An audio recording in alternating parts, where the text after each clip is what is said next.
Hello and welcome to study support. We are discussing MCQs on crops in India. और आज हम इसका part second discuss करेंगे। और मैंने आपको पार्ट वन में भी बताया है, ये बहुत ही इंपॉर्टेंट टॉपिक है जो आता है ज्योग्राफी ऑफ इंडिया के अंदर। और जो नेशनल और स्टेट लेवल एग्जाम्स हैं उनमें ये बहुत ही इंपॉर्टेंट है। हम डिस्कस कर रहे थे फूड क्रॉप्स। मैंने आपको बताया था कि चार टाइप के क्रॉप्स हैं, कैटेगरीज, चार कैटेगरीज हैं। One is food crops, second is cash crops and third is plantation crops, then there is horticulture. Okay, so we are discussing food crops, जो हम पार्ट वन में भी डिस्कस किए हैं और मैंने बेसिक क्वेश्चंस वहां पे आपको दिखाए हैं। और आज हम डिस्कस करेंगे food crops part two. Okay, so question number 11 says which of the following sets of conditions are necessary for good cultivation of wheat? Okay, so नीचे कंडीशंस दी हैं, इनमें से बताया गया है कि कौन से सेट ऑफ कंडीशंस ठीक हैं वीट के लिए। Okay, so moderate temperature and moderate rainfall is the A option, then B option is high temperature and heavy rainfall, then C is high temperature and moderate rainfall, then D is low temperature and low rainfall. Okay, सो अगर आप देखोगे पहले ही wheat जो crop है, it is a rabi crop. ये मैंने आपको पहले स्लाइड में भी बताया है, it is a rabi crop. So rabi crop जब होगा, ये हम करते हैं RA। तो मैंने बताया ये ऑटम में हम ग्रो करते हैं। ओके, RABI रबी। सो मैंने याद रखने के लिए आपको बोला था, R means rabi and A means autumn. Okay, अक्टूबर नवंबर दिसंबर में हम ये सो करते हैं। सो अगर आप देखोगे ऑटम में दो चीज़ें होती हैं। ऑटम में हाई टेम्परेचर भी नहीं होता है और रेनफॉल भी ज़्यादा होती नहीं है। ठीक है, सो आप समझ लीजिए, अगर यहाँ पे हाई रेनफॉल दिया है या हाई टेम्परेचर दिया है, that is the wrong answer. Okay, so the answer is A, that is moderate temperature and moderate rainfall. Okay, देखिए मैं आपको दिखाता हूँ इसकी कंडीशंस जो हैं वीट की। टेम्परेचर जो सोइंग के टेम्परेचर होगा वो होना चाहिए 10 to 15 degree centigrade. Okay, so ये मॉडरेट टेम्परेचर है। ऐसे ही जब ये हार्वेस्ट होता है तब 21 to 26 डिग्री टेम्परेचर होना चाहिए और उस टाइम पे ब्राइट सनशाइन होनी चाहिए। ओके, देन रेनफॉल इसका 75 to 100 सेंटीमीटर होना चाहिए। और सॉइल जो टाइप होगी, well drained, fertile, loamy and clay soil. उसके बाद जो टॉप वीट प्रोड्यूसिंग स्टेट्स हैं, number one is UP, okay, Uttar Pradesh, second Punjab, third is MP, then Haryana, then Rajasthan. So कभी क्वेश्चन ऐसे भी आता है कि असेंडिंग और डिसेंडिंग ऑर्डर में इसकी प्रोडक्शन बताओ वीट की। सो बहुत सारे क्वेश्चन इसी से निकलेंगे आपको। India is the second largest producer of wheat after China. Okay, so India is the second largest producer of wheat after China, और ये सेकंड मोस्ट इंपॉर्टेंट क्रॉप है आफ्टर राइस। ओके, सो ये है conditions for wheat cultivation. Then ऐसे मैंने rice भी रखा है यहाँ पे, और दो मिलेट्स भी रखा है, पल्सेस भी रखा है, ताकि अगर क्वेश्चन कहीं से भी आ जाए यू कैन आंसर देम। सो अगर आप देखो कि टेम्परेचर जो राइस के लिए है वो बहुत ही ज़्यादा है एंड हाई ह्यूमिडिटी। ओके, सो उल्टा कंडीशन है यहाँ पे। जो वीट की कंडीशन है वहाँ पे मॉडरेट टेम्परेचर और मॉडरेट रेनफॉल, यहाँ पे हाई टेम्परेचर होना चाहिए राइस की कल्टीवेशन के लिए, और यहाँ पे रेनफॉल भी ज़्यादा होनी चाहिए। Okay, so deep clay and loamy soil.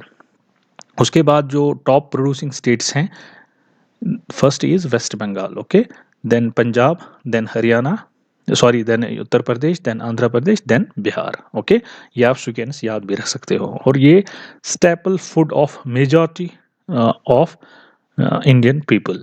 Okay, and it is the second, India is the second largest producer of rice after China. जैसे वीट का हमने देखा था, सबसे ज़्यादा प्रोड्यूस करता है वर्ल्ड में चाइना, उसके बाद इंडिया। ऐसे ही राइस दुनिया में सबसे ज़्यादा प्रोड्यूस करता है चाइना, उसके बाद इंडिया। ओके, और जो स्टेट्स हैं जैसे आसाम, वेस्ट बंगाल, उड़ीसा, यहाँ पे 3 साल में 3 बार राइस को कल्टीवेट किया जाता है। और जो ये इसकी जो जो ये राइस होता है, जो पेडी होता है, उसको बोलते हैं ओस, अमान एंड बोरो, यहाँ पे इन स्टेट्स में। ओके, सो 3 बार ये कल्टीवेट किया जाता है इन स्टेट्स में। Okay, and India is the second largest producer of rice in world after China. Then there is millets. ये देख लीजिए, यहाँ पे मैंने मिलेट्स में आपका आएगा जावर, बाजरा, ओके, एंड रागी। ये सारी कंडीशंस इनकी भी दी है यहाँ पे। इनका टेम्परेचर कितना होना चाहिए, यहाँ पे भी अच्छा टेम्परेचर होना चाहिए। Rainfall 50 to 100 cm। Okay, so moderate rainfall से ज़्यादा ही ओके, या मॉडरेट ही आप ले सकते हो। और सॉइल कैसी होनी चाहिए? Inferior alluvial and loamy soil. Okay, so और जो टॉप प्रोड्यूसिंग मिलेट स्टेट्स हैं, दैट इज़ राजस्थान में सबसे ज़्यादा मिलेट्स प्रोड्यूस किए जाते हैं, उसके बाद कर्नाटका, उसके बाद Maharashtra, then MP, then UP. और अलग अलग अगर हम जावर और बाजरा के लिए देखेंगे, यहाँ पे मैंने वो भी रखा है। Okay, these are also known as coarse grains which have high nutrition value. Ragi is very rich in iron, calcium and other micronutrients. Okay, ऐसे ही jowar is the third most important food crop with respect to area and production. Okay, so पहला है rice सबसे ज़्यादा, उसके बाद wheat, then there is यहाँ पे millets में jowar. ओके, सो ये आप याद रख लीजिए, दीज आर द मिलेट्स। ये जो भी मैंने बता रहा हूँ या जो भी यहाँ पे लिखा है, ये बहुत ही इंपॉर्टेंट स्लाइड्स हैं आपके एग्जाम्स के लिए। Then there is maize, these are the conditions for maize. Okay, temperature होना चाहिए 21 to 27 डिग्री, then high rainfall. Okay, old alluvial soil and top producing states are Karnataka is the top producing state, then Maharashtra, MP, Tamil Nadu and Telangana. ये मैंने बताया था आपको कि आपको पता होना चाहिए जो फूड ग्रेन्स हैं, लार्जेस्ट प्रोड्यूसिंग स्टेट कौन सी है, ये बहुत सारे एग्जाम्स में पूछा जाता है। Okay, and India is the 7th largest producer of maize in the world. Okay, and it is also used as fodder. एक तो फूड एंड फोडर दोनों ये यूज होता है। Okay, then there is pulses. Pulses के लिए temperature होना चाहिए 20 to 27 डिग्री, सेम जैसा आप देख रहे हो मेज़ के लिए। और यहाँ पे रेनफॉल जो है वो कम अगर होगा, यहाँ पे रेनफॉल कम, ठीक है, फिर 25 to 60 डिग्री, तो कम अगर रेनफॉल होगा तो वो भी चलेगा। And sandy loamy soil. Okay, and MP Madhya Pradesh is the largest producing state of pulses, then Rajasthan. Okay, उसके बाद Maharashtra, UP and Karnataka. Okay, India is the largest producer as well as consumer of pulses in the world. ये आप याद रख लीजिएगा, India is the largest producer as well as consumer in the world, क्योंकि pulses are good for proteins. Okay, so India में ज़्यादातर population जो है that is vegetarian population, so ये प्रोटीन सप्लाई करता है। Okay, so India is the largest producer as well as consumer of pulses in the world, ये आप याद रख लीजिएगा। These are major sources of proteins in a vegetarian diet, जैसे मैंने आपको बताया। Major pulses grown in India are thur, okay, उर्द, मूंग, मसूर, पीज एंड ग्राम। ओके, और एक इम्पॉर्टेंट क्वेश्चन है जो आपको याद रखना है, अभी मैं क्वेश्चन आगे पूछूंगा लेकिन यहाँ पे मैं उसके बारे में बताऊंगा।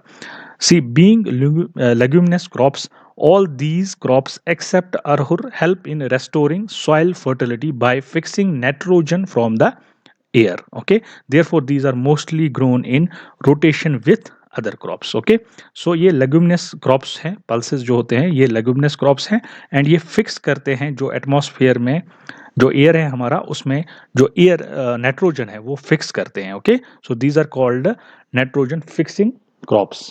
ओके, अभी आगे क्वेश्चन भी आया है और मैंने वो एक एग्जाम से लिए हैं, वो एक एग्जाम में पूछा गया था। Okay, this is about the pulses.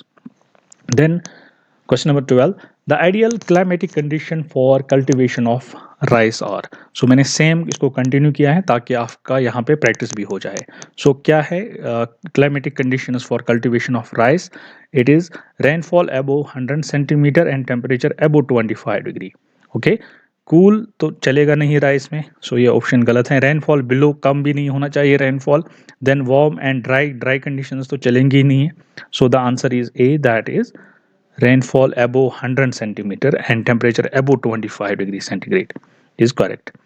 Which one is an example of parallel cropping? इनमें से कौन सी है जो parallel cropping एग्जाम्पल है उसकी? Okay, and the answer is wheat, sorry B, wheat and mustard, B.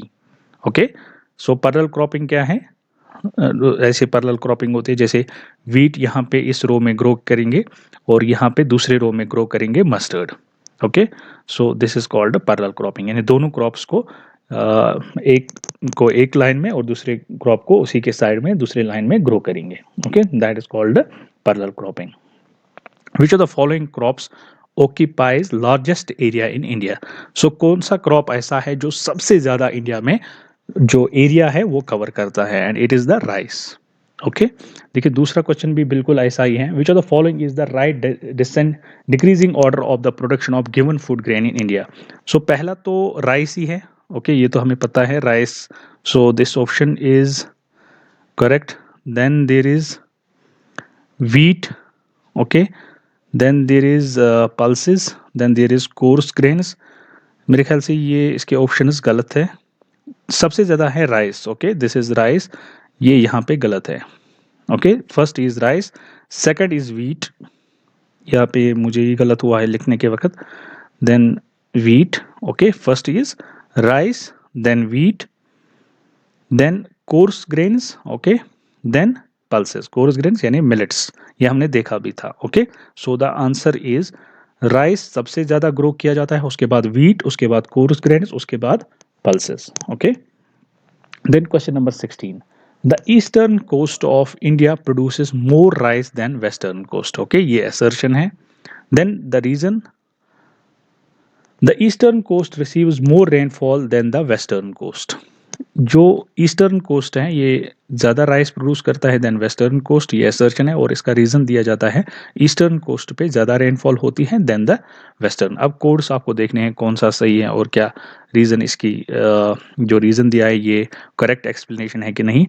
जो इसका आंसर जो है वो है C, that is a is true, यानी eastern coast of India produces more rice than western coast, ये सही है।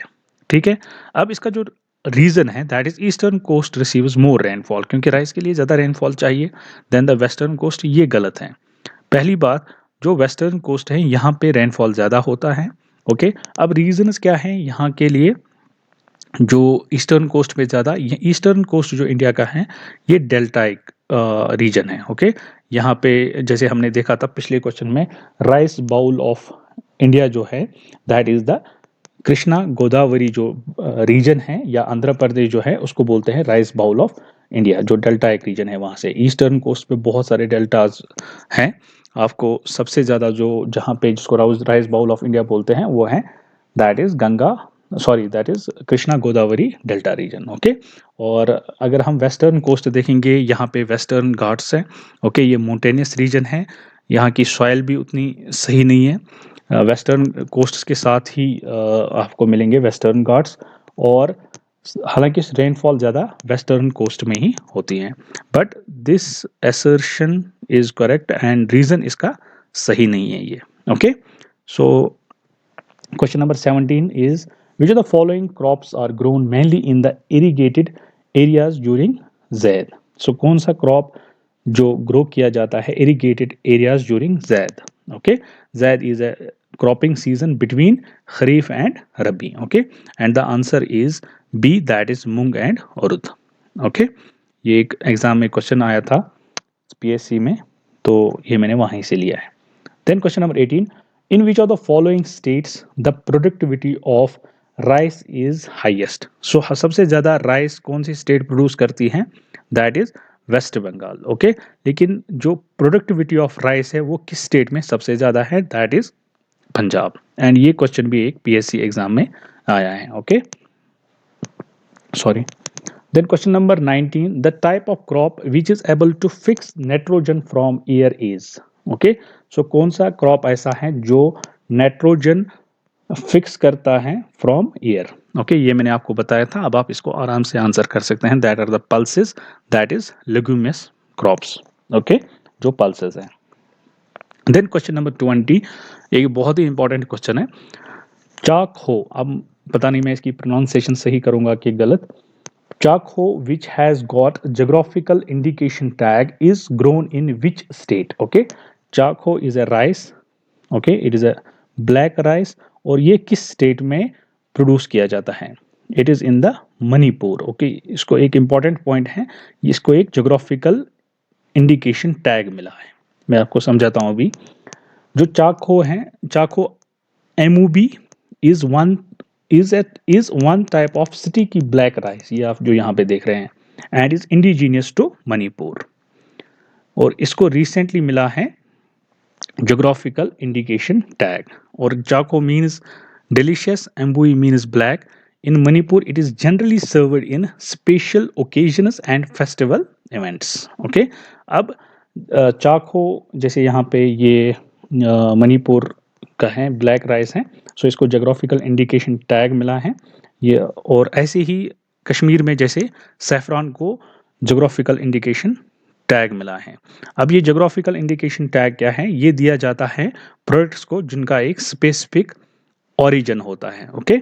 और ये जो इनकी प्रॉपर्टीज होती हैं, स्पेसिफिक प्रॉपर्टीज, वो उस रीजन की वजह से होती हैं जहां से ये मेनली ग्रो होते हैं, ओरिजिनली ग्रो होते हैं, okay. These are there are number of food across India which have given this tag. For example Darjeeling tea को भी दिया है, बीकानेर भोजिया को भी दिया है, Karnataka's Mysore pak and even the famous Nagpur orange, okay. So ये कुछ और फ्रूट्स हैं, क्रॉप्स हैं जिनको ये दिया है कि ज्योग्राफिकल इंडिकेशन टैग दिया गया है, ओके।